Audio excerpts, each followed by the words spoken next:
아니, 한도 초과라니. 다시 긁어봐요. 내 며느리가 무제한이라고 했다니까. 이거 에르메스야. 너희가 한국 사람 무시해? 파리 샹젤리제 거리 한복판, 시어머니의 고함 소리가 울려 퍼집니다.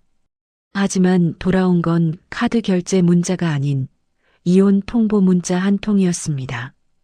호화로운 귀족 여행이 국제거지의 악몽으로 바뀌는 데 걸린 시간, 단 3초.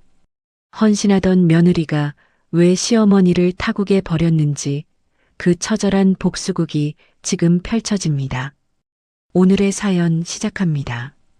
구독과 좋아요를 누르시면 오늘 하루 행운이 함께 하실 겁니다. 파리의 샹젤리제 거리, 화려한 조명이 감싼 명품 매장 안이었습니다. 최영자 여사가 진열된 붉은 가방을 손가락으로 두드리며 점원에게 고개를 까닥였습니다. 이걸로 줘요. 색깔이 아주 곱네. 내가 딱 찾던 색이야. 점원이 상냥하게 웃으며 계산기를 두드렸습니다. 최 여사는 콧노래를 흥얼거리며 지갑에서 며느리 정희가 챙겨준 검은색 카드를 꺼내 점원에게 건넸습니다. 자, 긁어요. 일시불로. 할부 같은 거 안 키우니까. 하지만 잠시 후 점원의 표정이 곤란하게 변했습니다. 점원이 카드를 다시 단말기에 꽂아보았지만 기계에서는 삐하는 경고음만 울릴 뿐이었죠. 점원이 난처한 표정으로 카드를 돌려주며 고개를 저었습니다. 최 여사가 인상을 찌푸리며 카드를 낚아채듯 받아들고 소리쳤습니다. 왜요? 뭐라는 거야 지금? 돈이 없다고요? 그럴 리가 없는데? 이봐요 아가씨, 다시 긁어봐요. 기계가 고장 난 거 아니야? 점원이 불어로 설명하려 애썼지만 최 여사의 목소리는 점점 더 커졌습니다. 최 여사가 계산대를 손바닥으로 탕탕 치며 고래고래 소리를 질렀습니다. 아니, 내 며느리가 한도가 무제한이라고 했는데 이게 무슨 개망신이야. 너 지금 동양인이라고 무시하니? 다시 해보라니까. 매장 안에 다른 손님들이 힐끔거리며 쳐다보자 얼굴이 붉어진 최 여사는 급하게 휴대전화를 꺼내 들었습니다. 아우, 진짜. 성훈이 이놈한테 전화를 하든가 해야지. 야, 너 딱 기다려. 내가 지금 당장 확인시켜 줄 테니까. 최 여사가 아들 성훈의 번호를 누르고 발을 동동 구르며 기다렸습니다. 하지만 수화기 너머에서는 연결음만 길게 이어질 뿐이었습니다. 어우, 이놈의 자식은 꼭 급할 때 전화를 안 받아. 성훈아, 엄마 지금 망신살 뻗치게 생겼다니까.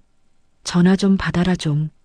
결국 최 여사는 점원들의 싸늘한 눈초리를 받으며 빈손으로 매장에서 쫓겨나듯 밀려 나와야 했습니다. 매장 문이 닫히자 최 여사가 닫힌 문을 향해 주먹질을 하며 소리쳤습니다. 두고 봐. 내가 다시 와서 이 가게 싹 다 사버릴 테니까. 에이, 재수없어 정말. 한편 같은 시각 한국의 정희는 안방 청소를 하고 있었습니다. 정희가 청소기를 돌리며 침대 밑 깊숙한 곳으로 헤드를 밀어 넣었을 때 무언가 덜그럭거리는 소리가 났습니다.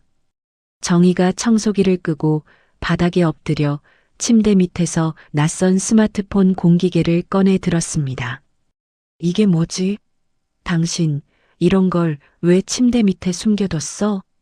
의아함에 고개를 갸웃거리던 정희가 전원 버튼을 눌렀습니다. 잠금 설정도 되어 있지 않은 갤러리를 터치하는 순간 정희의 눈동자가 걷잡을 수 없이 흔들리기 시작했습니다. 이게 다 뭐야?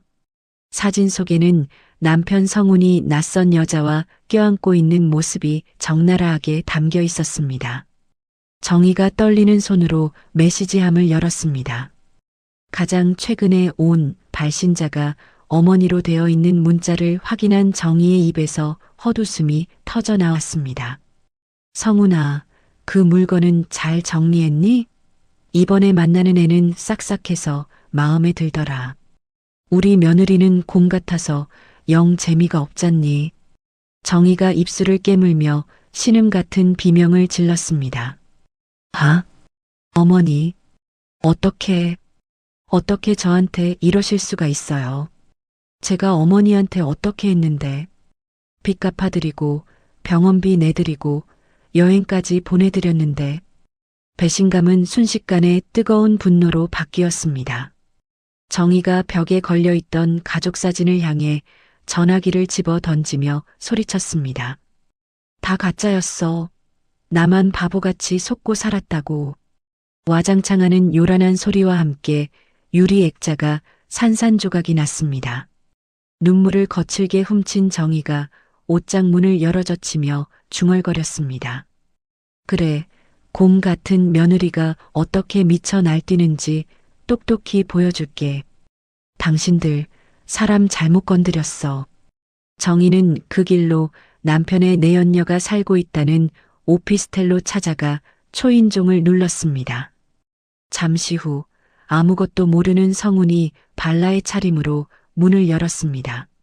누구세요? 배달 왔나?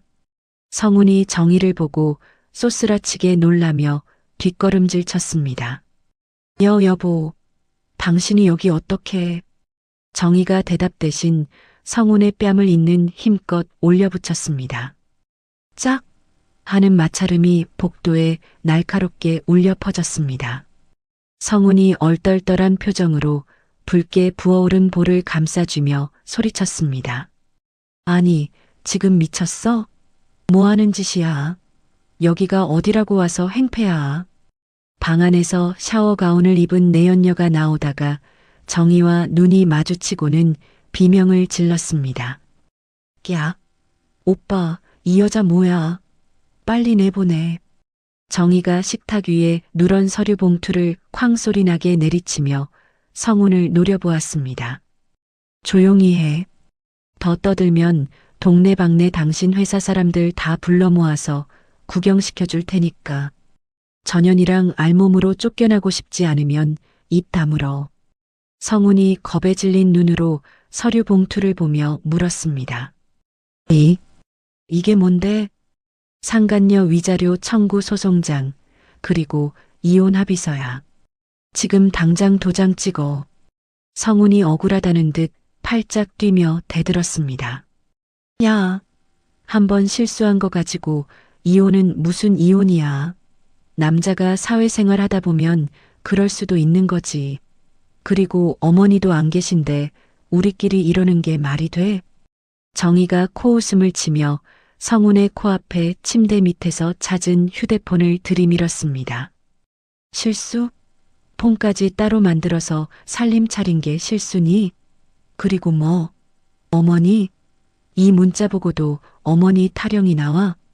성훈이 휴대폰 화면을 보고 얼굴이 하얗게 질려버렸습니다. 어머니랑 짜고 치니까 재밌었니? 곰 같은 마누라 속여 먹으면서 희희낙낙하니까 살만 나던? 당장 안 찍으면 이 문자랑 사진들 당신 회사 게시판이랑 저 여자 부모님 댁에 퀵으로 쏠 거야. 사회적으로 매장당하고 싶으면 계속 버텨봐. 성훈이 무릎을 꿇고 정희의 바짓가랑이를 잡으며 애원하기 시작했습니다. 여보, 내가 잘못했어. 한 번만 봐줘. 내가 잠깐 미쳤었나 봐. 어머니 오시면 그때 다시 얘기하자. 응? 내가 다 정리할게. 나 회사 잘리면 끝장인 거 알잖아. 정희가 성훈의 손을 벌레 털어내듯 뿌리치며 싸늘하게 말했습니다. 역겨우니까 내 몸에 손대지 마. 3초 줄게. 하나.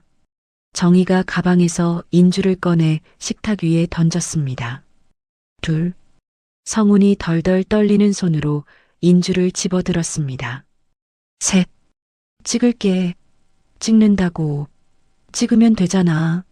아, 진짜 사람 피 말리게 하네. 성훈이 울며 겨자먹기로 이혼 서류의 지장을 꾹 눌러 찍었습니다. 정희는 잉크가 채 마르지도 않은 서류를 낚아채 가방에 넣고는 미련 없이 몸을 돌렸습니다. 여보, 진짜 법원 가는 거 아니지? 응? 나중에 다시 얘기해. 우리 10년 산정이 있잖아. 성운의 비굴한 외침을 뒤로하고 정희는 오피스텔을 빠져나왔습니다. 건물 밖으로 나오자마자 정희는 휴대폰을 꺼내 항공사 애플리케이션을 실행했습니다.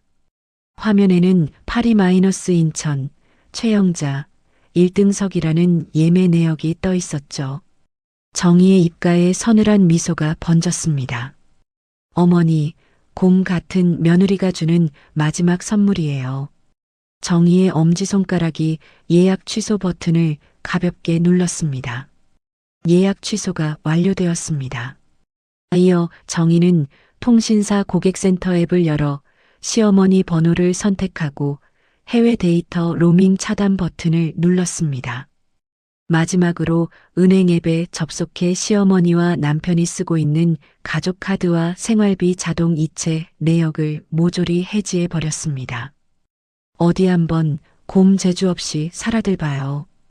이제 당신들 뒤치다꺼리는 끝이야. 정희가 혼잣말을 뇌까리며 휴대폰을 주머니에 찔러 넣었습니다. 그때 파리에서 걸려오는 국제전화가 화면에 떴습니다. 발신자는 시어머니였습니다. 정희는 잠시 화면을 바라보다가 가차없이 종료 버튼을 눌러버렸습니다. 아, 이제야 좀 살 것 같네. 이혼 도장을 찍은 지 불과 30분도 채 지나지 않은 시각이었습니다. 파리의 호화로운 호텔 로비 구석, 겨우 공용 와이파이를 연결한 최영자 여사의 스마트폰이 요란하게 울려댔습니다. 밀려있던 카카오톡 메시지가 한꺼번에 쏟아져 들어온 것이었죠. 가장 위에 떠있는 며느리 정희의 메시지를 확인한 최 여사의 눈이 찢어질 듯 커졌습니다. 어머니, 저 오늘부로 당신 아들과 이혼했습니다. 이제 남남이니 알아서 오세요. 최 여사가 로비가 떠나가라 비명을 지르며 제자리에서 펄쩍 뛰었습니다. 아, 이게 무슨 소리야. 이혼이라니. 이 미친 물건이 돌았나? 지나가던 투숙객들이 깜짝 놀라 쳐다봤지만 최 여사는 아랑곳하지 않고 정희에게 보이스톡을 걸었습니다. 하지만 돌아오는 건 연결할 수 없다는 기계음뿐이었죠. 분이 풀리지 않은 최 여사가 허공에 대고 삿대질을 해댔습니다. 야, 이정희, 너 지금 나랑 장난하자는 거니? 어디서 감히 시어머니를 놀려먹어. 전화 안 받아? 그때 호텔 매니저가 보안 요원들을 대동하고 최 여사에게 다가왔습니다. 매니저가 단호한 표정으로 최 여사의 짐 가방을 가리키며 밖으로 나가라는 손짓을 했습니다. 최 여사가 눈을 부라리며 매니저의 팔을 뿌리쳤습니다. 왜 이래? 나 여기 손님이야. VIP라고. 내 며느리가 돈 다 냈단 말이야. 매니저가 딱딱하게 굳은 얼굴로 스마트폰 번역기를 최 여사에게 들이밀었습니다. 화면에는 결제 카드가 정지되어 숙박이 취소되었습니다. 즉시 퇴실해 주십시오. 라는 문구가 선명했습니다. 최 여사가 기가 막히다는 듯 헛웃음을 터뜨렸습니다. 뭐, 정지. 야, 웃기지 마. 내 며느리 식당이 연 매출이 얼마인 줄 알아? 당장 다시 결제해. 하지만 보안 요원들은 최 여사의 말을 듣는 척도 하지 않고 그녀의 명품 캐리어들을 로비 밖 회전문 너머로 밀어버렸습니다. 질질 끌려 나온 최 여사가 닫힌 유리문을 두드리며 악을 썼습니다. 이것들이 진짜 내 가방, 그거 에르메스야. 기스나면 너희가 물어줄 거야? 문 열어. 문 열라고. 길거리에 덩그러니 남겨진 최 여사는 지나가는 한국인 관광객 커플을 발견하고는 다급하게 그들의 팔을 붙잡았습니다. 저기요, 학생들, 나 좀 도와줘. 내가 지갑을 잃어버려서 그러는데 한국 돈으로 10만 원만 빌려줘봐. 내가 한국 가면 10배로 갚을게. 커플이 최 여사의 헝클어진 머리와 표독스러운 눈빛을 보고 겁에 질려 뒷걸음질 쳤습니다. 아, 할머니 왜 이러세요? 놓으세요. 할머니라니. 나 강남 사는 사모님이야. 내 아들이 대기업 다니고 며느리가 사장이라고. 돈 좀 빌려달라니까? 미치셨나 봐. 자기야, 빨리 가자. 커플이 도망치듯 자리를 피하자 최 여사는 그들의 뒷모습에 대고 욕설을 퍼부었습니다. 야, 너희 부모가 어른 공경하라고 안 가르치디? 채, 재수 없으려니까 별것들이 다 무시를 하네. 같은 시각 한국의 아파트 복도에서도 소란이 벌어지고 있었습니다. 성훈이 땀을 뻘뻘 흘리며 현관문 도어락 비밀번호를 10번도 넘게 누르고 있었기 때문입니다. B-B-B-B 띠리릭 B-B-B-B 띠리릭 계속되는 경고음 소리에 성훈이 도어락을 주먹으로 쾅 내리쳤습니다. 아씨, 왜 안 열려? 비밀번호 안 바꿨는데. 성훈이 문을 발로 차며 소리쳤습니다. 이정희, 문 열어. 안에 있는 거 다 알아. 문 열라고. 그때 엘리베이터 문이 열리며 이삿짐 센터 직원 2명이 커다란 박스들을 들고 나왔습니다. 직원들이 성훈의 옆을 지나쳐 복도 계단 쪽에 박스를 쿵소리 나게 내려놓았습니다. 성훈이 인상을 찌푸리며 직원들에게 쏘아붙였습니다. 아저씨들 뭐해요? 남의 집 앞에서 시끄럽게. 직원 중 한 명이 땀을 닦으며 성훈을 힐끔 쳐다보았습니다. 여기 1501호 박성훈 씨 댁 아닙니까? 맞는데요? 근데 당신들이 왜 우리 집 물건을 만져요? 직원이 주머니에서 의뢰서를 꺼내 확인하며 무심하게 대답했습니다. 집주인 이정혜 씨가 1501호 박성훈 씨랑 최영자 씨 짐 싹 다 빼달라고 의뢰하셨는데요. 폐기 처분해달라는 거 1층까지 내리기도 아까우니까 그냥 가져가라고 복도에 놔드리는 겁니다. 성훈이 눈을 동그랗게 뜨고 박스 안을 들여다보았습니다. 자신의 옷가지와 어머니가 아끼던 모피 코트가 구겨진 채 처박혀 있었습니다. 뭐라고요? 폐기? 야, 이게 얼마짜린데 함부로 다뤄. 당장 다시 집어넣어. 성훈이 직원들의 멱살을 잡으려 하자 아파트 경비원이 공봉을 들고 뛰어왔습니다. 박성훈 씨, 그만하세요. 경찰 부르기 전에 나가세요. 아니, 경비 아저씨. 내가 이 집 남편인데 왜 나를 쫓아내요? 저 여자가 문 잠그고 안 열어준다니까요. 경비원이 단호하게 성훈을 막아서며 말했습니다. 조금 전에 이정희 입주민께서 이혼 서류랑 접근 금지 신청서 보여주고 가셨습니다. 이제 외부인이니까 소란 피우지 말고 나가세요. 안 그러면 주거 침입으로 신고합니다. 뭐야? 진짜 신고를 했다고? 성훈은 쫓겨나듯 아파트 밖으로 밀려났습니다. 망연자실하게 서 있던 성훈은 급하게 내연녀에게 전화를 걸었습니다. 그래, 지영이라도 만나야지. 지영아, 오빠야. 하지만 수화기 너머의 목소리는 싸늘하기 그지없었습니다. 오빠? 누가 당신 오빠야? 빈털터리 주제에 양심도 없이 전화를 해? 지영아, 너 왜 그래? 나 지금 집에서 쫓겨나서 갈 데가 없어. 일단 문 좀 열어봐. 내가 가서 다 설명할게. 웃기지 마. 아까 내 마누라가 다 까발리고 갔어. 너 개털 됐다며? 내 오피스텔 비번도 바꿨으니까 얼씬도 하지 마. 경찰 부를 거야. 뚝. 전화가 끊겼습니다. 성훈이 길바닥에 주저앉아 머리를 감싸쥐었습니다. 아, 다들 나한테 왜 이래? 내가 뭘 그렇게 잘못했다고.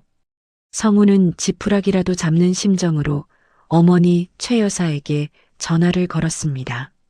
어머니가 가지고 간 비상금이라도 받아야 했으니까요. 하지만 수화기에서는 고객님의 요청으로 수신이 정지된 번호입니다라는 안내 멘트만 흘러나왔습니다. 성훈이 휴대폰을 바닥에 집어던지며 울부짖었습니다. 엄마, 엄마 전화는 또 왜 이래? 나보고 어떡하라고. 다시 파리의 밤. 차가운 가을바람이 샹젤리제 거리의 화려한 불빛 사이를 훑고 지나갔습니다. 최 여사는 얇은 스카프 한 장을 몸에 두른 채 공원 벤치에 웅크리고 앉아 있었습니다. 배에서 꼬르륵 소리가 요란하게 났지만 주머니에는 동전 한 입 없었죠. 최 여사가 지나가는 사람들의 손에 들린 샌드위치를 바라보며 마른 침을 삼켰습니다. 내가 강남 사모님인데 여기서 이러고 있는 게 말이 돼? 최 여사가 벤치 옆에 놓인 명품 가방을 끌어안으며 훌쩍거렸습니다. 정희야. 예. 너 진짜 독하다. 어떻게 시어미를 이영만리 타국에 버리고 잠이 오니? 내가 한국 가면 너 가만 안 둬. 네 다리 몽둥이를 부러뜨려서라도 이원수는 갚는다. 하지만 허세 가득한 독백과 달리 최 여사의 몸은 추위와 공포로 덜덜 떨리고 있었습니다. 쓰레기통 옆을 지나가던 쥐 한 마리가 최 여사의 발치로 다가오자 최 여사는 비명을 지르며 벤치 위로 올라갔습니다. 으악, 저리 가란 말이야. 아이고, 내 팔자야.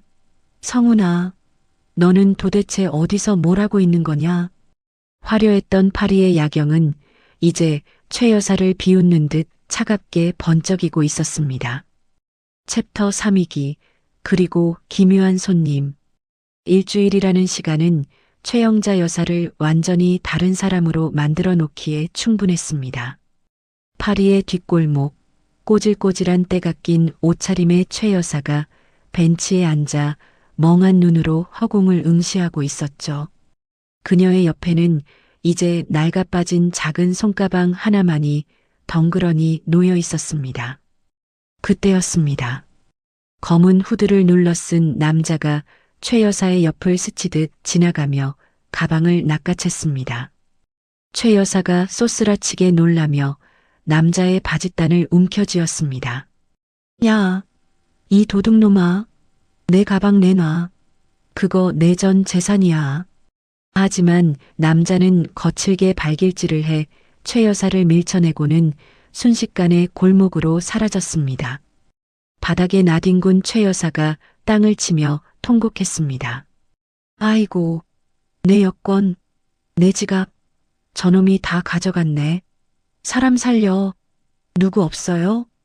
지나가던 행인의 신고로 잠시 후 경찰차가 도착했습니다.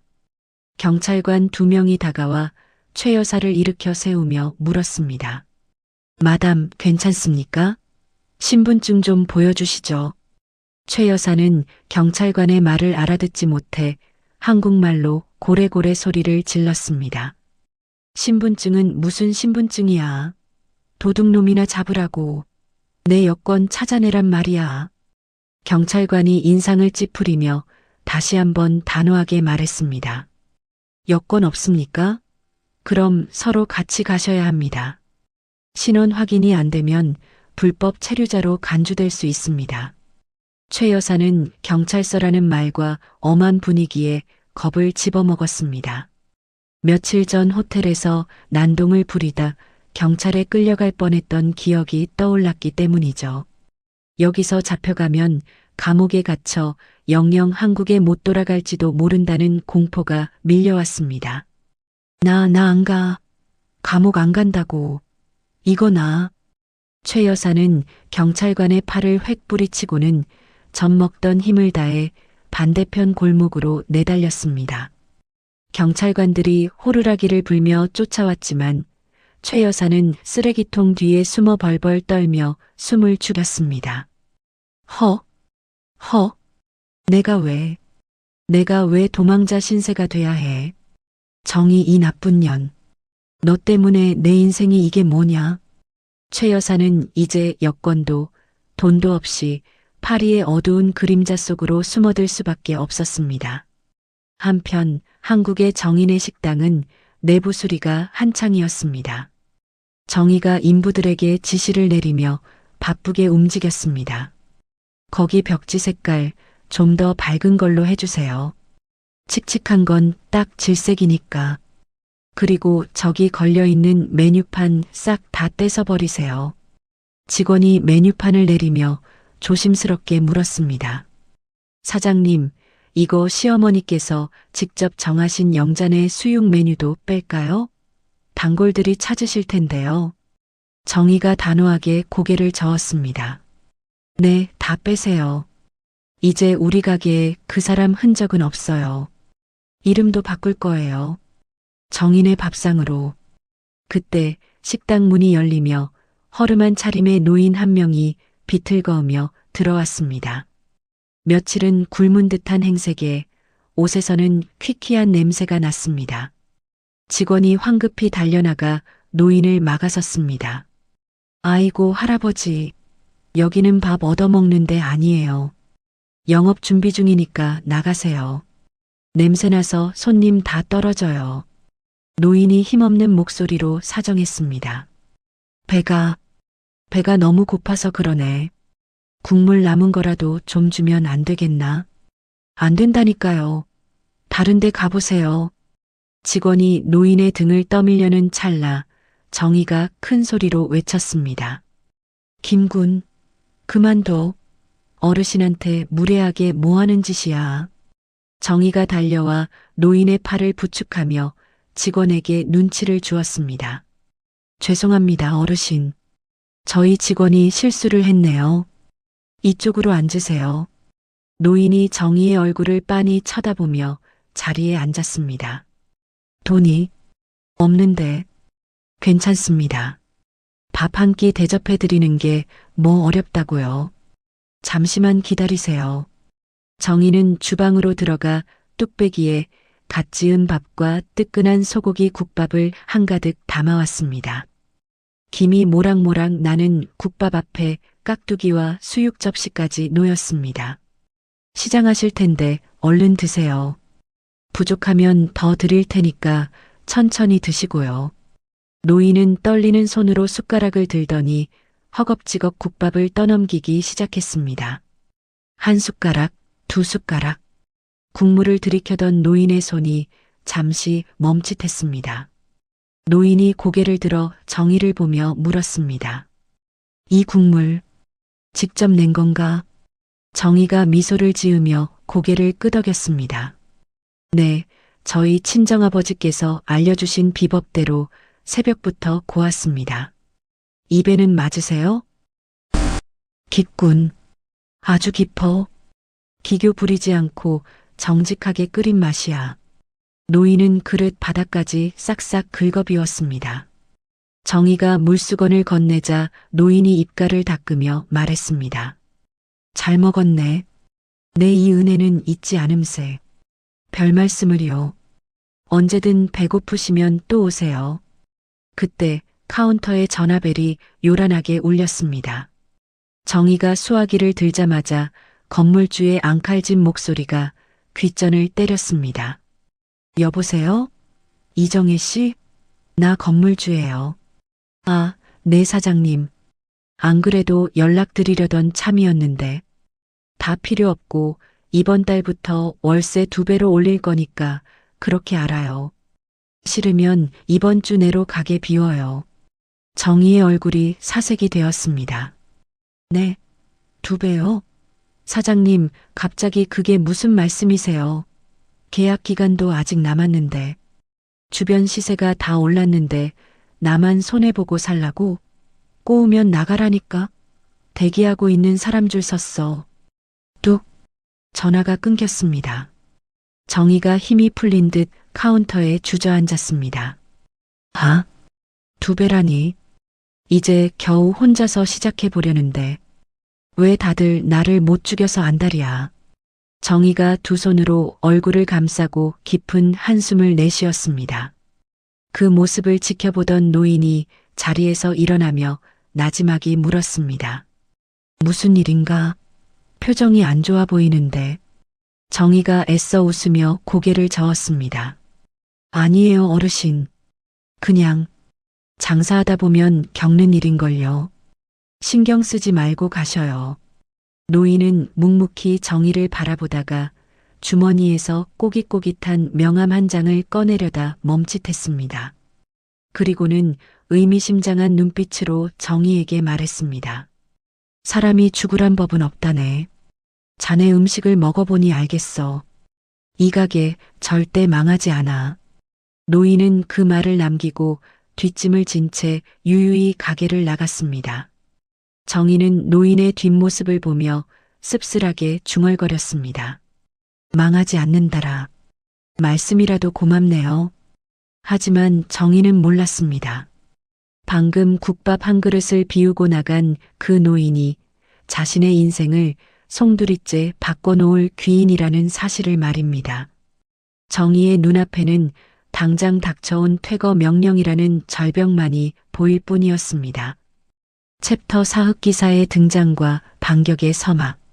그날 저녁 정인의 식당에는 비장한 긴장감이 감돌았습니다.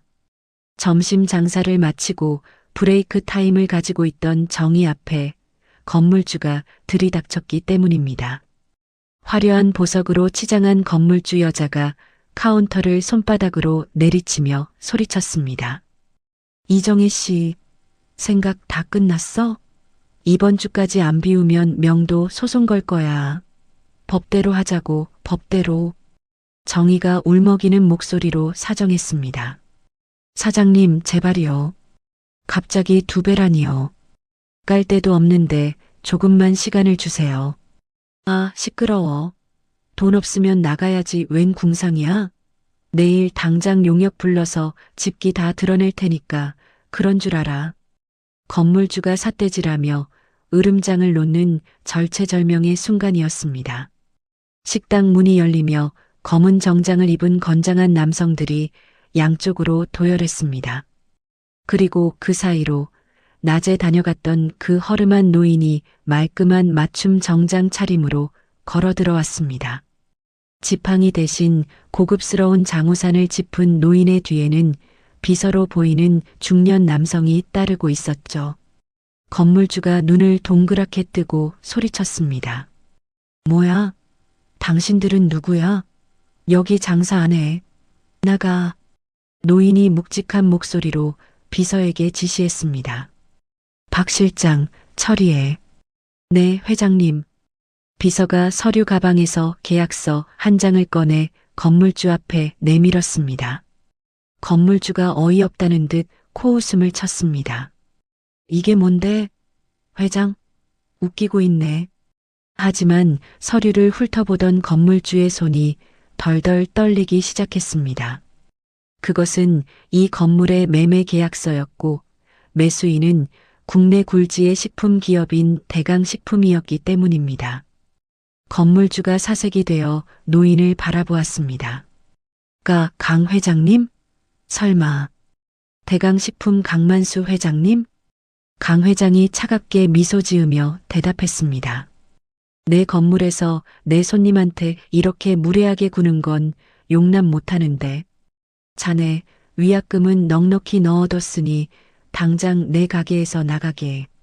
회장님, 그게 아니라 저는 그냥 월세 협의를 좀 하려고. 협의? 2배로 올리는 게 협의인가? 박 실장 뭐해? 이 아줌마 안 끌어내고. 결국 건물주는 비서들에게 이끌려 방강제로 쫓겨났습니다. 상황이 정리되자 강 회장이 얼어붙어 있는 정희에게 다가와 온화하게 웃었습니다. 놀라게 해서 미안하네. 낮에 먹은 국밥값이요. 정희가 입을 다물지 못한 채 더듬거렸습니다. 어르신. 아니, 회장님. 이게 도대체 어떻게 된 일이에요? 자네 음식에서 진심을 봤네. 내 평생 수많은 요리사를 봤지만 자네처럼 정직하게 맛을 내는 사람은 드물어. 내 투자하게 해주겠나?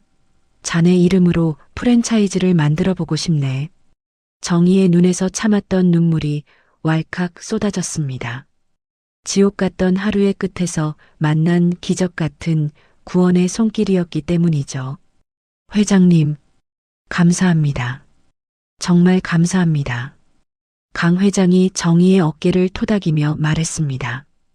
울지 마라. 이제 시작이야. 잔이가 흘린 눈물만큼, 아니, 그보다 더 크게 웃게 해주겠네. 한편 성우는 경찰서 조사실에 앉아 넋이 나간 표정으로 형사를 바라보고 있었습니다.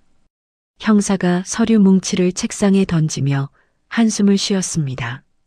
박성훈 씨, 정신 차리세요.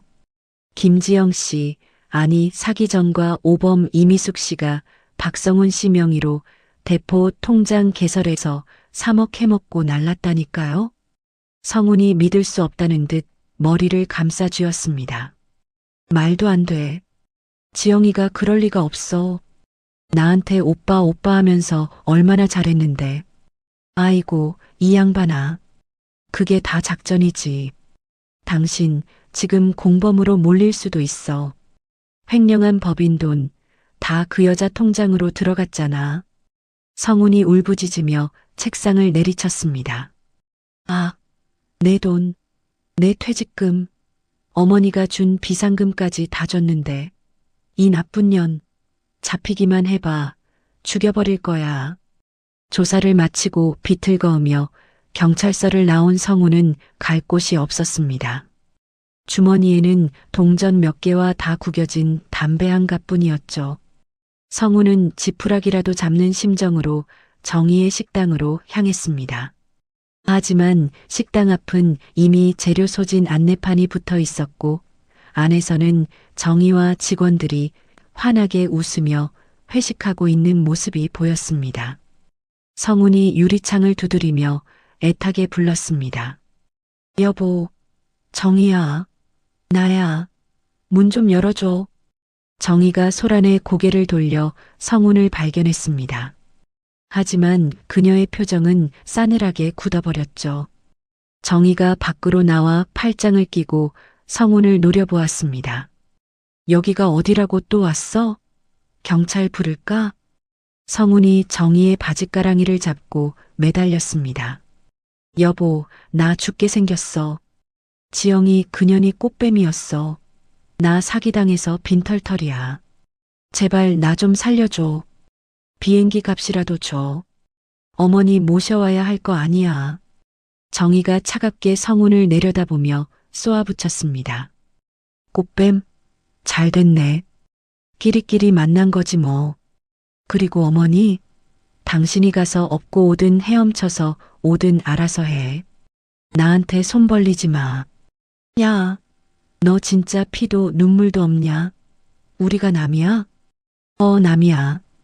법적으로 완벽한 남. 한 번만 더 찾아오면 그땐 접근 금지 위반으로 유치장에 쳐넣을 줄 알아. 정의는 뒤도 돌아보지 않고 가게 안으로 들어가 문을 잠가버렸습니다. 성우는 닫힌 문 앞에서 하염없이 눈물만 흘릴 뿐이었습니다. 그 시각 파리 최 여사는 한인 민박집 창고 구석에서 쪼그려 앉아 스마트폰을 들여다보고 있었습니다. 와이파이가 잡히는 유일한 곳이었죠. 화면 속 뉴스에는 대강식품의 새로운 선택, 정인의 밥상 런칭, 요식업계의 신데렐라 이정희 대표라는 기사가 대문짝만하게 실려 있었습니다. 말끔한 정장을 입고 강 회장 옆에서 환하게 웃는 며느리의 모습에 최 여사는 배가 아파 미칠 지경이었습니다. 이 도둑년이 내 아들 등쳐먹고 지 혼자 잘 나가? 이게 다 내 덕분인데 내가 여행 안 갔으면 이런 일이 있었겠어? 최 여사가 분에 못 이겨 정희에게 보이스톡을 걸었습니다. 신호음이 몇 번 가기도 전에 정희가 전화를 받았습니다. 여보세요. 차분한 정희의 목소리에 최 여사가 악을 쓰며 소리 질렀습니다. 야, 너 이 나쁜 년. 시어미는 타국에서 굶어 죽게 생겼는데 너 혼자 호의호식하니까 좋니? 당장 비행기표 안 보내? 내가 한국 가면 너 가만 안 둔다. 머리채를 다 뽑아 놓을 거야. 정희가 코웃음을 치며 대꾸했습니다. 어머니, 아직도 상황 파악이 안 되세요? 오실 수나 있어요? 여권도 없으시다면서요. 무뭐, 네가 그걸 어떻게 해? 성훈이한테 들었어요. 그러니까 얌전히 계세요. 불법 체류자로 추방당해서 개망신 당하기 싫으시면. 뭐, 불법 체류자? 야, 이정희, 끊지 마. 야, 뚝. 전화가 끊겼습니다. 정희는 통화 내용을 저장한 뒤 증거1이라는 파일명으로 폴더에 옮겨 담았습니다. 입가에는 서늘한 미소가 걸려 있었죠. 시간은 속절없이 흘러 파리의 거리에 찬 바람이 불기 시작했습니다. 가을이 지나고 어느덧 겨울이 찾아왔죠. 민박집 창고에서도 쫓겨난 최 여사는 다리 밑 텐트촌을 기웃거려야 했습니다. 손가락이 얼어터질 듯한 추위보다 더 무서운 것은 바로 시간이었습니다. 어느새 무비자 체류 기간인 90일이 지나버린 것입니다. 최 여사가 덜덜 떨며 자신의 여권 사본을 품에 안고 중얼거렸습니다. 90일. 지났네. 나 이제 진짜 범법자인가? 화려했던 명품 코트는 이미 벼룩시장의 헐값에 팔아넘긴 지 오래였습니다. 누더기가 된 옷을 입고 파리의 뒷골목을 배회하는 최 여사의 모습은 영락없는 노숙자, 아니 불법 체류자의 그것이었습니다. 한국으로 돌아갈 길은 점점 더 멀어지고 있었습니다. 챕터 5 찬란한 봄과 어두운 그림자. 계절은 어느덧 혹독했던 겨울을 지나 따스한 봄으로 접어들고 있었습니다. 하지만 정희의 인생에는 그보다 더 화창한 꽃이 피어나고 있었죠. 서울의 한 호텔 연회장. 수많은 카메라 플래시가 정희를 향해 터졌습니다. 이정희 대표님, 이번에 정인의 밥상 50호점을 돌파하셨는데 소감 한 말씀 부탁드립니다. 단상에 선 정희가 말끔한 정장 차림으로 마이크를 잡았습니다. 과거 식당 주방에서 땀을 흘리던 모습은 온데간데 없고 세련되고 당당한 여성 사업가의 아우라가 뿜어져 나왔습니다. 정희가 환한 미소를 지으며 입을 열었습니다. 모두 저희 음식을 사랑해 주신 고객님들 덕분입니다. 그리고 무엇보다 정희의 시선이 VIP석에 앉아 흐뭇하게 웃고 있는 강 회장에게 머물렀습니다. 제가 가장 힘들 때 저를 믿고 손을 잡아주신 저의 멘토 강 회장님이 안 계셨다면 오늘의 저는 없었을 겁니다. 이 영광을 회장님께 돌립니다. 강 회장이 눈시울을 붉히며 박수를 보냈고 장내에는 우레와 같은 함성이 쏟아졌습니다. 행사가 끝나고 대기실로 돌아온 정희에게 강 회장이 꽃다발을 건넸습니다. 수고했다. 오늘 아주 멋지더구나. 내 친정아버지가 보셨으면 정말 기뻐하셨을 게다. 정희가 꽃다발을 받아들며 강 회장의 손을 꼭 잡았습니다. 회장님, 아니, 아버님이라고 불러도 될까요? 저한테는 정말 친정아버지 같은 분이세요. 강 회장이 껄껄 웃으며 정희의 어깨를 두드렸습니다. 그렇고 말고. 내 딸이나 다름없지. 이제 고생 끝이다. 앞으로는 꽃길만 걷자꾸나. 정희는 강 회장의 따뜻한 온기에 지난 세월의 서름이 눈 녹듯 사라지는 것을 느꼈습니다. 정희는 수익금의 일부를 기부하러 가는 길에 보육원 아이들을 위한 도시락을 직접 챙기며 그 어느 때보다 행복한 하루를 보냈습니다. 대표님, 천사가 따로 없으세요. 아이들이 얼마나 좋아하는지 몰라요. 보육원 원장님의 칭찬에 정희가 쑥스러운 듯 손사래를 쳤습니다. 아니에요. 제가 받은 사랑을 돌려주는 것뿐인데요. 아이들이 밥 먹고 건강하게만 자라주면 좋겠어요. 정희의 얼굴에는 그늘이라고는 찾아볼 수 없는 진정한 행복이 깃들어 있었습니다. 반면 서울역 지하도에는 정희와는 정반대의 삶을 사는 남자가 있었습니다. 노숙자들 틈에 섞여 신문지를 덮고 누워있던 성운이었습니다. 덥수룩한 수염에 떡진 머리, 며칠을 굶었는지 퀭한 눈동자가 처량하기 그지없었습니다. 성운이 무료 급식소 줄을 서 있다가 대형 전광판에 나오는 정희의 인터뷰 영상을 보고 멍하니 멈춰 섰습니다. 화면 속 정희는 보석처럼 빛나고 있었습니다. 저거 내 마누라인데. 옆에 있던 노숙자가 성훈을 밀치며 핀잔을 주었습니다. 아, 이 양반아. 밥 안 먹을 거야? 줄 안 서? 성훈이 힘없이 밀려나며 중얼거렸습니다. 아니, 진짜라니까요. 저 여자가 내 와이프였다고. 내가 사장 남편 소리 들으면서 떵떵거리고 살았는데. 미친놈, 꿈도 야무지네. 저런 사모님이 너 같은 거지랑 살았겠냐? 밥이나 처먹어. 성훈이 받아든 밥그릇에는 식어 빠진 국만 덩그러니 담겨 있었습니다. 성훈이 숟가락을 들며 눈물을 뚝뚝 흘렸습니다. 지영이 그년만 아니었어도, 엄마가 여행만 안 갔어도 내가 왜 이러고 살아야 해.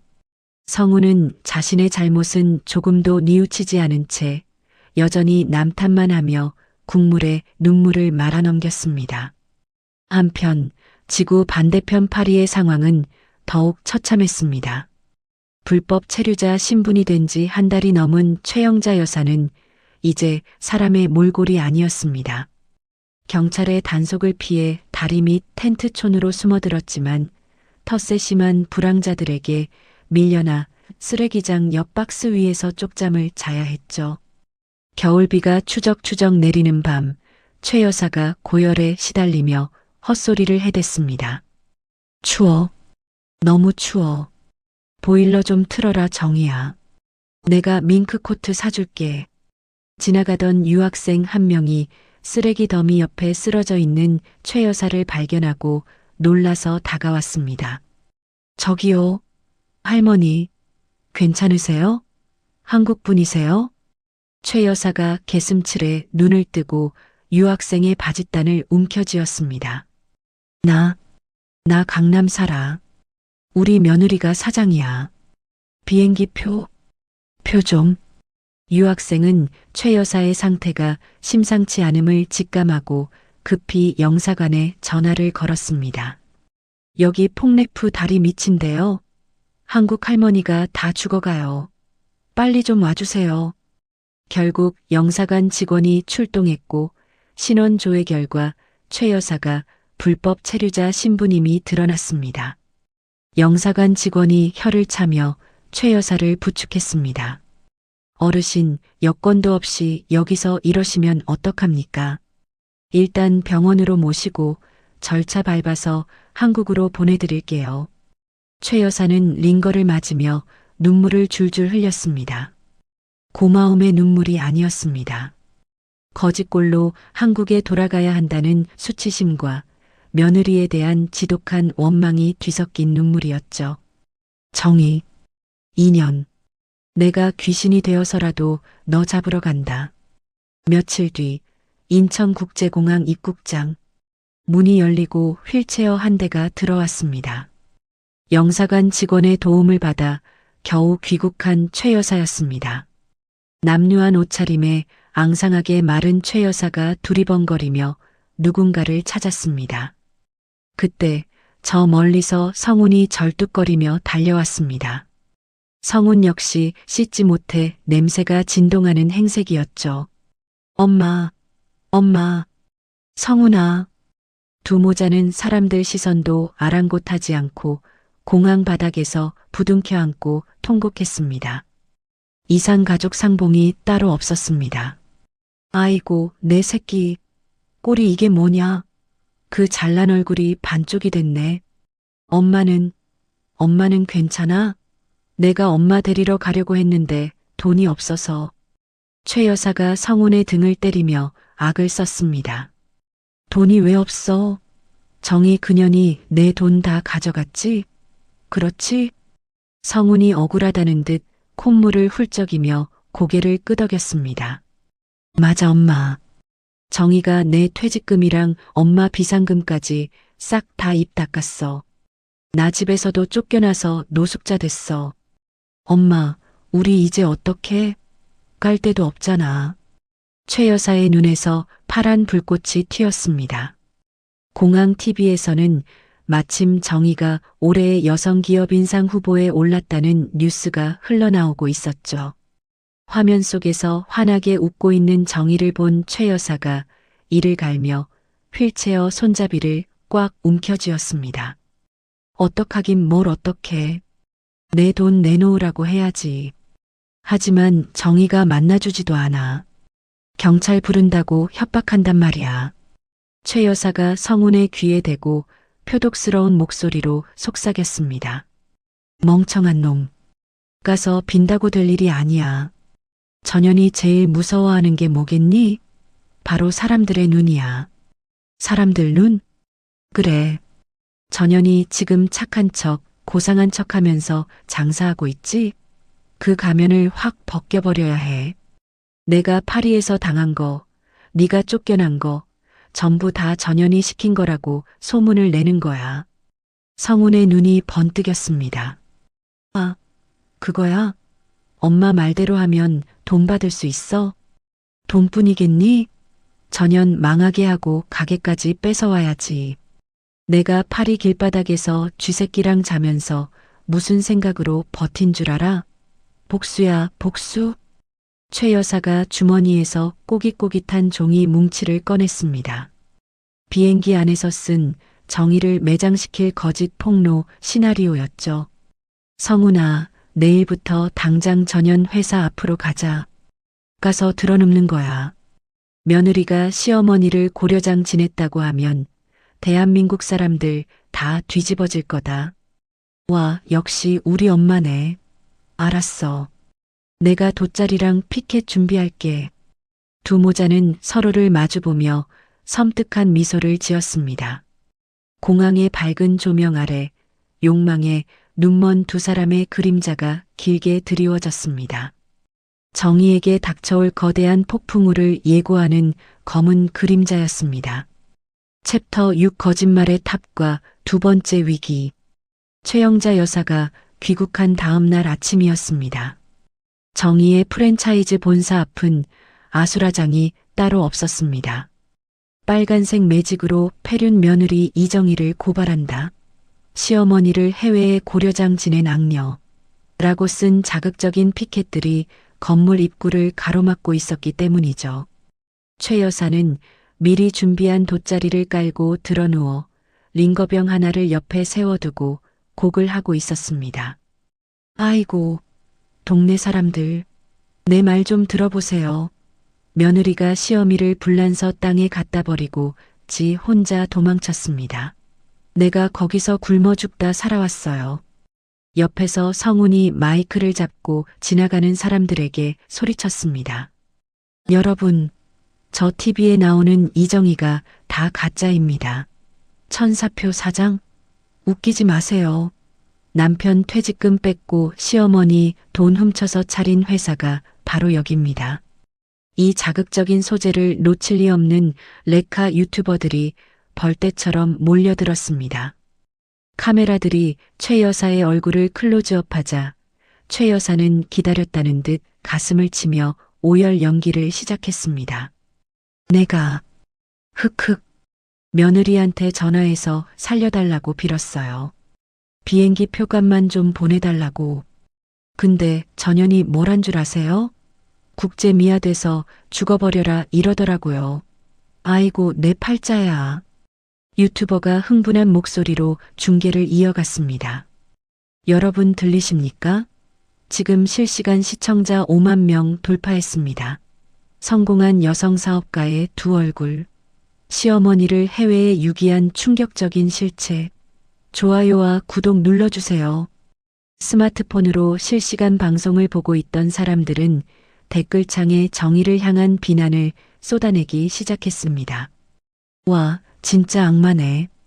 어떻게 시어머니를 버려? 정인의 밥상 불매운동 갑시다. 여론은 순식간에 들불처럼 번져나갔습니다. 같은 시각 대표이사실에 앉아있던 정의의 손이 사시나무 떨듯 떨리고 있었습니다. 창문 너머로 들려오는 성운의 고함과 최 여사의 통곡 소리가 비수처럼 가슴에 꽂혔기 때문이죠. 비서실장이 새파랗게 질린 얼굴로 뛰어들어왔습니다. 네, 대표님, 큰일 났습니다. 지금 가맹점주님들 항해 전화가 빗발쳐서 업무가 마비됐습니다. 정희가 창백한 얼굴로 물었습니다. 점주님들이 뭐라고 하세요? 당장 해명 안 하면 가맹계약 해지하고 손해배상 청구하겠답니다. 오늘 점심 장사 예약도 줄줄이 취소되고 있어요. 매출이 반토막 났다고 난리입니다. 정희가 머리를 감싸쥐며 신음했습니다.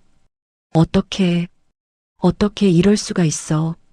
내가 어떻게 쌓아 올린 회사인데. 그때 정희의 휴대폰이 울렸습니다. 발신자는 강 회장님이었습니다. 정희가 떨리는 목소리로 전화를 받았습니다. 회장님, 죄송해요. 저 때문에 회사 이미지가. 수화기 너머에서 강 회장의 묵직하고 단호한 목소리가 들려왔습니다. 이 대표 지금 울고 있을 땐가? TV 켜게. 잔이가 무너지길 바라는 사람들이 춤을 추고 있어.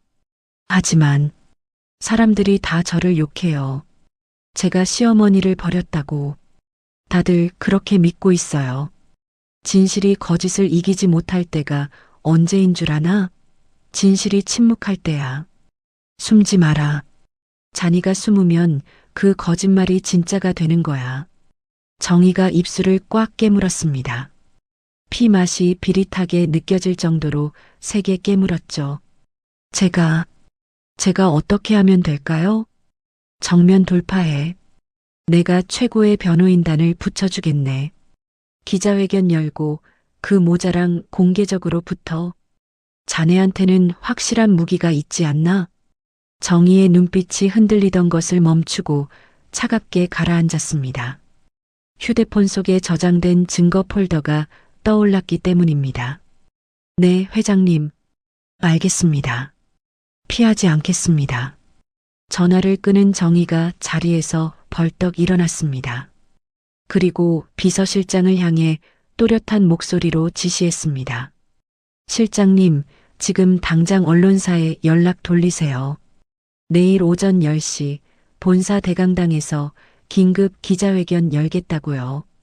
네, 기자회견이요? 하지만 지금 나가시면 계란 맞을 수도 있는데요. 상관없어요. 그리고 밖에 있는 저 사람들한테도 전하세요. 기자회견장에 들어오게 해주겠다고. 할 말 있으면 내 앞에서 직접 하라고 하세요. 비서실장이 정희의 결연한 표정을 보고 고개를 끄덕이며 나갔습니다. 잠시 후 정희의 메시지를 전달받은 성훈과 최 여사는 쾌재를 불렀습니다. 성훈이 낄낄거리며 최 여사에게 말했습니다. 엄마, 들었어? 전현이 쫄았나 봐. 기자회견 한다는데 우리도 오라는데? 최 여사가 링거줄을 걷어차며 벌떡 일어났습니다. 뭐냐? 잘됐다. 기왕 판 벌어진 거 기자들 앞에서 아주 싹을 밟아버려야지. 내가 오늘을 위해 준비한 눈물 연기가 얼마인데. 근데 엄마, 정희가 뭐 증거라도 있으면 어떡해? 증거? 걔가 무슨 증거가 있어? 내가 파리에서 전화했을 때 녹음이라도 했겠니? 설마 아니 시험이 협박하는 걸 녹음하는 독한 년은 아닐 거다. 걱정 마. 성훈이 주먹을 불끈 쥐며 의기양양하게 외쳤습니다. 좋아. 내일이면 정인의 밥상은 끝이야. 그 돈 다 뱉어내게 만들어서 우리 다시 펜트하우스로 가는 거야. 그렇고 말고 내일 아침 일찍 미용실부터 가자. 불쌍하게 보이려면 머리도 좀 헝클어뜨리고 그래야 해. 두 모자는 김칫국을 사발로 들이키며 하이파이브를 했습니다. 자신들이 파놓은 무덤이 얼마나 깊은지도 모른 채 말이죠. 다음 날 오전 10시 정인의 본사 대강당은 수많은 취재진으로 발 디딜 틈이 없었습니다. 카메라 플래시가 쉴 새 없이 터지는 가운데 무대 왼쪽에는 휠체어를 탄 최 여사와 성훈이 앉아 있었습니다. 최 여사는 환자복을 입고 담요를 덮어 쓴 채 고개를 푹 숙이고 있었고 성우는 비통한 표정으로 연신 눈물을 훔치는 척했죠. 기자가 성훈에게 마이크를 들이밀었습니다. 박성훈 씨, 이정희 대표가 정말 어머님의 귀국을 막았습니까? 성훈이 울먹이며 대답했습니다. 네, 그렇습니다. 제 아내가, 아니, 저 악녀가 제 카드를 다 정지시키고 어머니 비행기 표까지 취소해버렸습니다. 어머니는 파리 길바닥에서 쓰레기를 주워 드시며 연명하셨습니다. 이게 사람이 할 짓입니까? 좌중에서 웅성거리는 소리가 커졌습니다. 여기저기서 정의를 비난하는 수군거림이 들려왔죠. 최 여사가 한술 더 떠 덜덜 떨리는 손으로 마이크를 잡았습니다. 기자 양반들, 내 며느리 좀 혼내주세요. 내가 오죽했으면 죽으려다가 아들 얼굴 한번 보고 죽으려고 살아 돌아왔어요. 흑흑. 분위기가 최 여사 쪽으로 완전히 기울어진 순간이었습니다. 강당 문이 열리고 또각또각 구두 소리와 함께 정의가 들어왔습니다. 단정한 검은색 정장을 입은 정의의 표정은 얼음장처럼 차가웠습니다. 수백 대의 카메라가 정의를 향해 돌아갔습니다. 기자들이 질문을 쏟아냈습니다. 이정희 대표님, 시어머니 유기 혐의 인정하십니까? 재산 분할 안 해주려고 일부러 그러신 겁니까? 정의는 쏟아지는 질문에도 눈 하나 깜짝하지 않고 단상 위로 올라갔습니다. 그리고 성훈과 최 여사를 한번 쓱 쳐다보았습니다. 성훈이 정의의 눈빛에 기가 눌려 움찔했지만 최 여사는 눈을 부라리며 입모양으로 너 두고 보자라고 욕을 했습니다. 정의가 마이크 앞에 섰습니다. 강당 안에 정적이 감돌았습니다. 안녕하십니까? 정인의 밥상 대표 이정희입니다. 먼저 불미스러운 일로 심려를 끼쳐드려 죄송합니다. 정의가 고개를 숙여 사과하자 성훈이 자리에서 벌떡 일어나 소리쳤습니다. 사과? 사과로 끝날 일이야? 내 인생 돌려내. 우리 엄마한테 무릎 꿇고 빌어. 정의가 고개를 들고 성훈을 똑바로 응시했습니다. 그리고 입가에 서늘한 미소를 띠며 말했습니다. 무릎은 당신들이 꿇어야지. 아직도 연극이 통할 거라고 생각하니? 정의가 진행 요원에게 신호를 보냈습니다. 스크린 띄워주세요. 지금부터 이 두 사람의 추악한 가면을 벗겨드리겠습니다. 강당 정면에 설치된 대형 스크린에 불이 들어왔습니다. 그리고 첫 번째 증거 화면이 뜨자 기자들의 탄성이 터져 나왔습니다. 그것은 성훈이 상상조차 하지 못했던, 그리고 최 여사가 까맣게 잊고 있었던 지옥문이 열리는 순간이었습니다. 챕터 7 가면이 벗겨지는 순간 대형 스크린에 불이 들어오자 장내는 찬물을 끼얹은 듯 순식간에 조용해졌습니다. 모두의 시선이 화면으로 쏠렸습니다.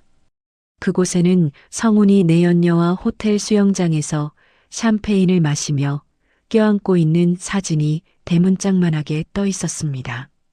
단순한 연인 관계가 아님을 증명하듯 날짜별로 정리된 수십 장의 외도 사진들이 슬라이드처럼 넘어갔습니다. 사진 아래에는 불륜기간 3년 내연녀에게 건넨 선물 총액 3억 원이라는 자막이 붉은 글씨로 박혀 있었죠. 기자들이 웅성거리며 카메라 셔터를 미친 듯이 눌러댔습니다. 이게 뭡니까? 아까는 며느리가 돈 뺏어서 쫓겨났다고 하지 않았나요? 저 여자 사기 전과자 이미숙 씨 아닙니까? 당황한 성훈이 휠체어에서 벌떡 일어나 스크린을 가리키며 고래고래 소리를 질렀습니다. 거짓말이야. 저거 다 조작입니다. 요즘 유행하는 딥페이크인가 뭔가 그거라고요. 저 여자가 날 음해하려고 만든 가짜 사진입니다. 정의가 마이크를 잡고 차분하게 응수했습니다. 조작이요? 이미 디지털 포렌식 검증 다 마친 자료입니다. 원하시면 원본 파일 지금 기자님들 메일로 싸드리죠. 야, 이정희, 너 진짜 이럴 거야?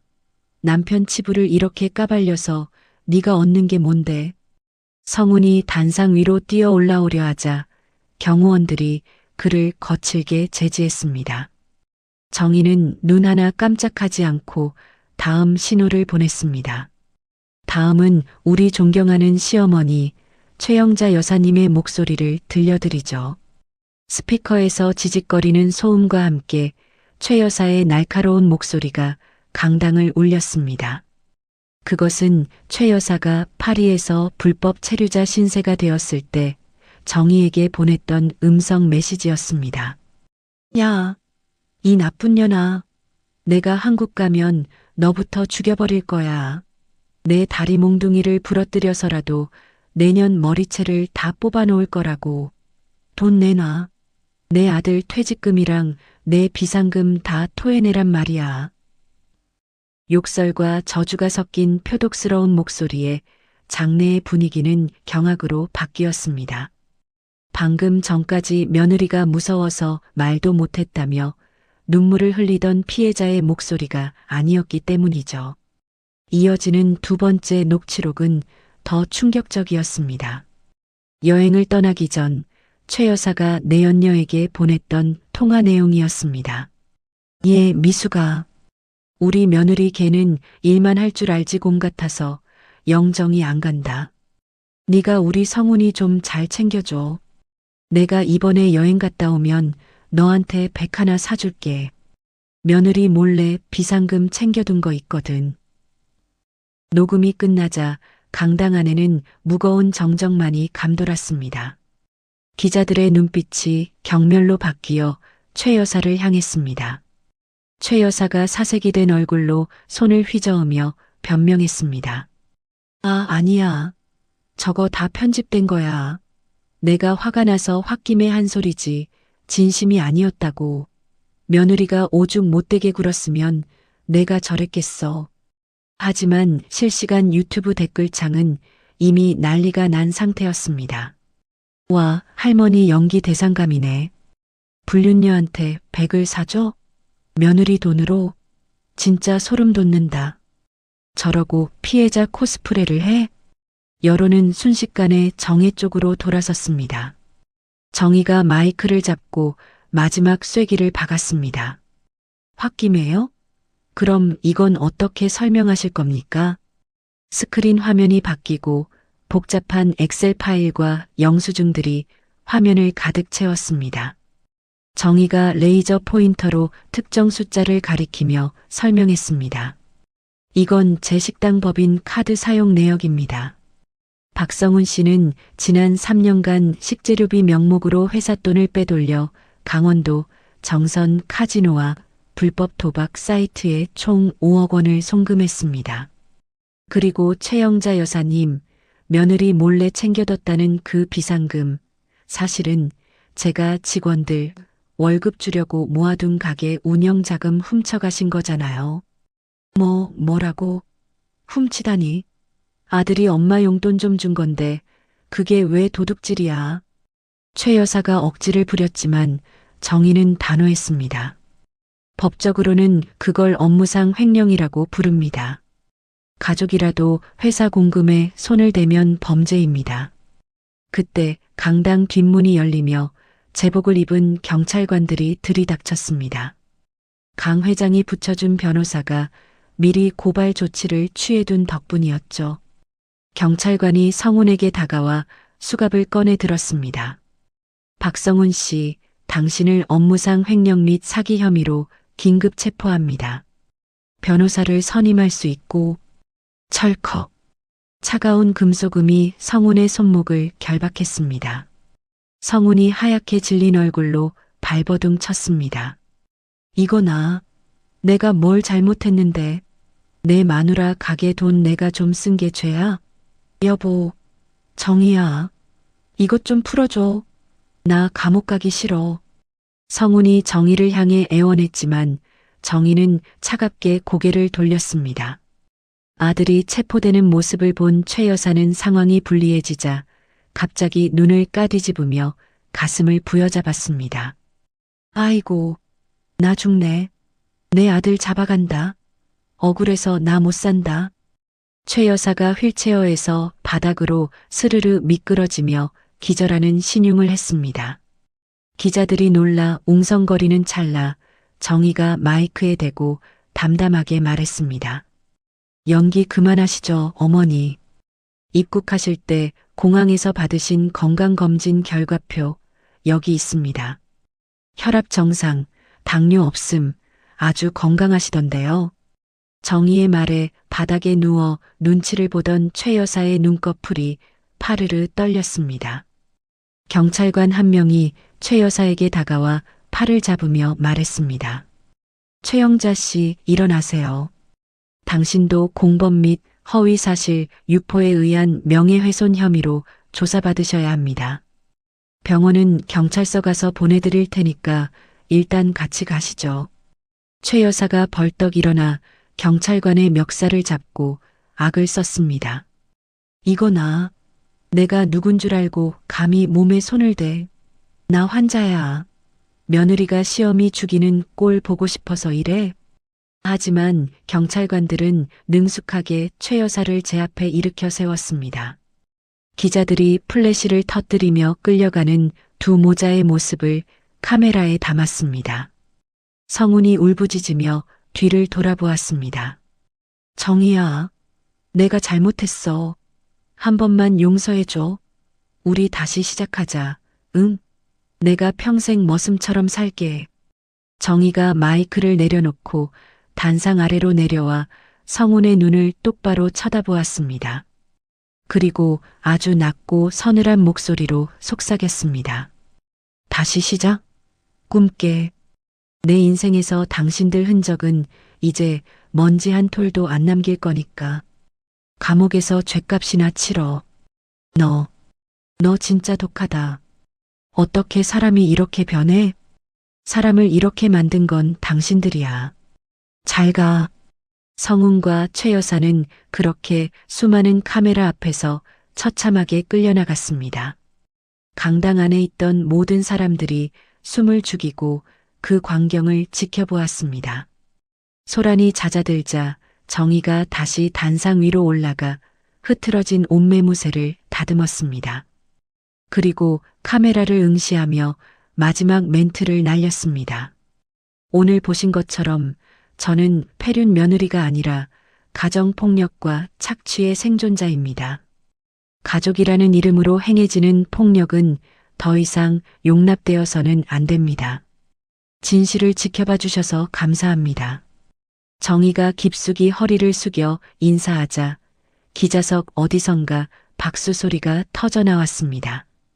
한두 명으로 시작된 박수는 곧 강당 전체를 채우는 우레와 같은 함성이 되었습니다. 실시간 댓글창은 이정희 대표님 응원합니다. 사이다 결말 미쳤다. 정인의 밥상 오늘부터 돈줄 내러 갑니다. 라는 응원글들로 도배가 되었습니다. 기자회견이 끝나고 대기실로 돌아온 정희는 다리가 풀려 소파에 주저앉았습니다. 긴장이 풀리자 온몸에 식은땀이 흘렀습니다. 그때 대기실 문이 열리고 강 회장이 들어왔습니다. 강 회장이 따뜻한 미소를 지으며 정희에게 다가왔습니다. 고생했다. 아주 잘했어. 속이 다 시원하더구나. 정희가 떨리는 목소리로 물었습니다. 회장님, 저 잘한 거 맞죠? 너무 모질게 한 건 아닐까요? 강 회장이 정희의 손을 꼭 잡아주며 고개를 저었습니다. 모진 게 아니다. 썩은 살을 도려낸 거야. 그래야 새 살이 돋지. 이제 너는 자유다. 이정희의 진짜 인생은 지금부터야. 정희는 강 회장의 말에 비로소 안도의 한숨을 내쉬며 눈시울을 붉혔습니다. 창밖에는 비 온 뒤겐 파란 하늘이 눈부시게 펼쳐져 있었습니다. 마치 정의의 앞날을 축복하는 것처럼 말이죠. 한편 경찰서로 연행된 성훈과 최 여사는 유치장에 갇혀서도 서로를 탓하며 싸우고 있었습니다. 엄마 때문에 망했잖아. 가만히 있으면 중간이나 가지. 돗자리는 왜 깔자고 해서 이 사달을 만들어. 뭐가 어쩌고 어째? 이 못난 놈아. 네가 바람만 안 피웠어도 내가 며느리한테 큰 소리치고 살았을 거 아니냐. 다 내 탓이다. 두 사람의 고성방가는 유치장 밖까지 시끄럽게 울려 퍼졌습니다. 그들은 끝까지 자신들의 잘못을 깨닫지 못한 채 차가운 철창 안에서 서로를 물어뜯는 추악한 결말을 맞이하고 있었습니다. 챕터 8 진짜 내 인생을 찾아서 최종회. 사건이 종결되고 1년이라는 시간이 흘렀습니다. 계절은 다시 돌고 돌아 찬바람이 매섭게 부는 겨울이 되었습니다. 하지만 누군가에게는 따뜻한 안식처가, 누군가에게는 뼈저린 후회의 감옥이 기다리고 있었죠. 교도소의 차가운 독방 안. 수임번호 3845번. 박성훈이 웅크리고 앉아 떨고 있었습니다. 배식 구멍으로 식어 빠진 콩밥과 깍두기 몇 조각이 든 식판이 밀려 들어왔습니다. 성훈이 힘없이 숟가락을 들었다가 깍두기를 보며 울컥 눈물을 쏟았습니다. 과거 정희가 담가주던 아삭하고 시원한 총각김치 맛이 사무치게 떠올랐기 때문입니다. 흑, 정희야. 여보. 옆방의 수감자가 벽을 쾅 치며 소리쳤습니다. 아, 시끄러워. 밤낮으로 질질 짜기는. 밥맛 떨어지게 조용히 좀 해. 성훈이 숟가락을 떨어뜨리며 바닥에 엎드려 통곡했습니다. 내가 미쳤지. 그 따뜻한 집 놔두고, 그 맛있는 밥상 걷어차고, 내가 왜 그랬을까? 으흐흑. 성훈의 손등 위로 굵은 눈물방울이 툭툭 떨어졌습니다. 하지만 아무리 후회해도 돌아갈 곳은 없었습니다. 그에게 남은 건 차가운 시멘트 바닥과 1년 6개월이라는 남은 수용 기간뿐이었습니다. 비슷한 시각, 서울의 한 허름한 고시원 쪽방. 최영자 여사가 좁디 좁은 방바닥에 누워 전기장판 온도를 확인하고 있었습니다. 고장났는지 미지근한 장판을 두드리며 최 여사가 신경질을 냈습니다. A씨, 왜 또 안 따뜻해지는 거야? 주인 아줌마, 여기 보일러 좀 틀어줘요. 얼어 죽겠네. 복도에서 고시원 주인의 날카로운 고함이 들려왔습니다. 아유 할머니, 방새도 2달이나 밀려놓고 무슨 보일러 타령이야. 싫으면 나가요. 대기자 많으니까. 최 여사가 꼬리를 내리고 입을 삐죽거렸습니다. 펜트하우스에서 떵떵거리던 시절은 전생의 기억처럼 아득했습니다.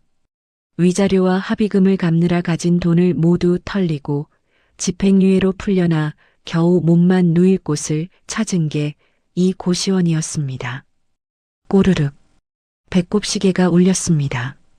최 여사가 주섬주섬 패딩 점퍼를 챙겨 입고 밖으로 나갔습니다. 서울역 무료 급식 소주를 서기 위해서였죠. 찬바람을 맞으며 한참을 기다려 받아든 국밥 한 그릇. 최 여사가 허겁지겁 국물을 들이키는데 식당 한편에 켜진 TV에서 익숙한 얼굴이 나왔습니다. 글로벌 브랜드로 도약하는 정인의 밥상, 이정희 대표 올해의 여성 기업 인상 수상. 화면 속 정인은 보석보다 더 빛나는 모습으로 트로피를 들어 올리고 있었습니다. 최 여사가 숟가락을 든 채 멍하니 화면을 바라보았습니다. 저거 내 며느린데.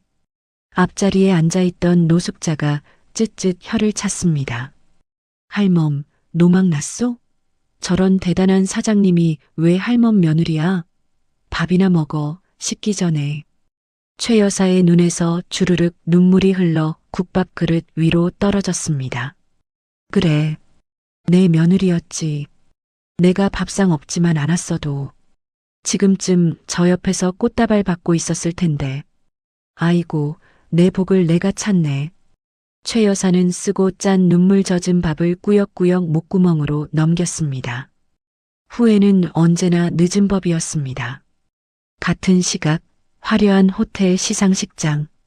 정희가 우레와 같은 박수를 받으며 단상에서 내려왔습니다. 대기석에 앉아있던 강 회장이 활짝 웃으며 정희를 맞이했습니다. 축하한다.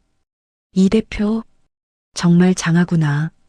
정희가 강 회장의 손을 잡으며 감격스러운 표정으로 말했습니다. 회장님, 감사합니다. 다 회장님 덕분이에요. 저 혼자였으면 여기까지 못 왔을 거예요. 아니다. 네가 포기하지 않고 버텨준 덕분이지. 이제 해외 진출 준비는 잘 돼가나? 네. 다음 달에 뉴욕 1호점 계약하러 갑니다. 우리 한식의 맛을 세계에 보여주고 올게요. 허허, 그래. 꿈을 크게 가져야지. 내 딸 이정희, 파이팅이다. 네, 파이팅. 두 사람은 서로를 마주보며 따뜻한 미소를 나누었습니다. 피 한 방울 섞이지 않았지만 그들은 누구보다 끈끈한 진짜 가족이었습니다. 며칠 뒤 정희는 바쁜 일정을 쪼개 보육원 봉사활동을 나갔습니다. 아이들이 정희를 보자마자 이모 하고 소리치며 달려와 안겼습니다. 정희가 아이들의 머리를 쓰다듬으며 환하게 웃었습니다. 우리 강아지들 잘 있었어? 오늘 이모가 맛있는 갈비찜 해줄게. 와, 신난다. 이모 최고. 정희는 앞치마를 두르고 익숙한 솜씨로 요리를 시작했습니다. 커다란 솥에서 맛있는 냄새가 피어오르자 정희의 마음도 덩달아 따뜻해졌습니다. 과거 시댁 식구들의 눈치를 보며 밥을 차릴 때와는 비교할 수 없는 행복감이었습니다. 봉사를 마치고 집으로 돌아가는 길, 정희가 운전하며 신호 대기를 하고 있는데 창밖으로 소란스러운 광경이 보였습니다.